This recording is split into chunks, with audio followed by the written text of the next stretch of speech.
investigators say they obtained from that 43-year-old shooter. Our very own John Miller spoke with a law enforcement official who was close to the investigation, who says this note was 2 pages. And the 43-year-old started the note with an introduction saying his name was Anthony McCrae. He also goes on to say, "I will be shooting up MSU," and he says another team will finish the city of Lansing. But that's not all.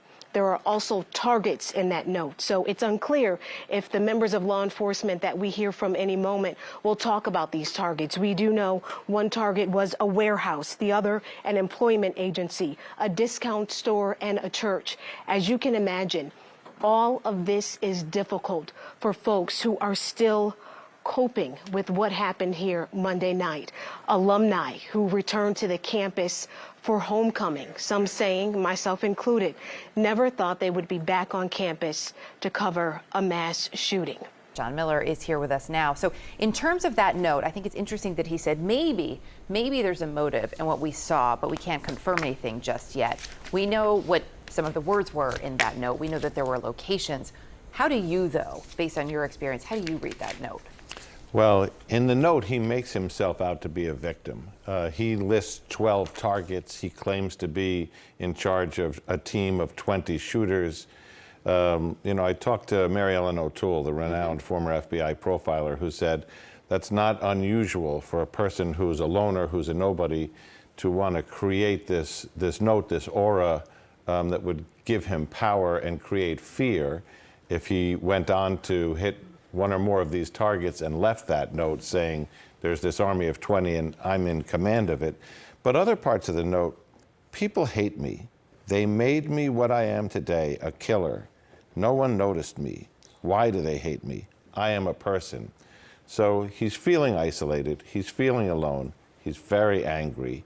And when you consider that he did this shooting, escaped the scene, intended to escape the scene, and had a potential list of a dozen other targets where he held some grudge against each one of these places, the employment agency, the store, the fast food place, the church, and 8 magazines fully loaded with 9mm ammunition, 2 guns, 50 other bullets.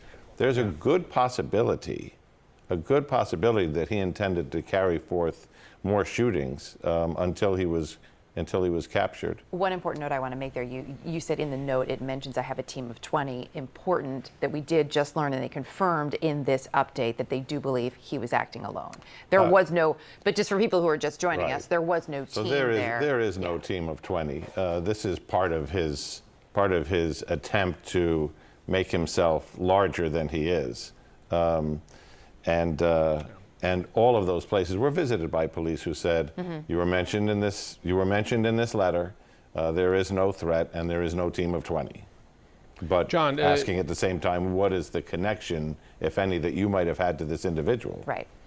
John, as so often following mass shootings like this, we learned that the guns were purchased legally, though they noted they were not registered. He did have multiple encounters with police prior, it seemed mostly for traffic situations, although they mentioned an arrest in 2019 for a concealed carry of a weapon.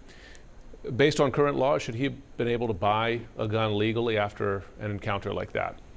Apparently, and there's 2 sets of laws here. One is he had to pass the NICS check, the federal background check, to make sure he wasn't a convicted felon, wasn't the subject of any domestic violence order of protection.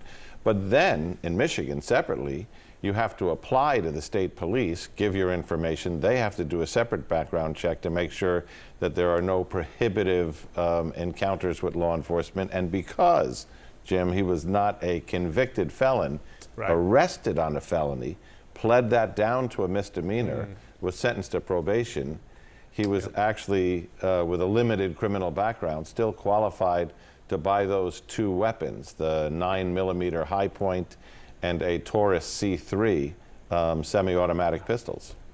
And that other gun, they say, from that arrest is still in their possession of the Lansing Right, Police they still, Department.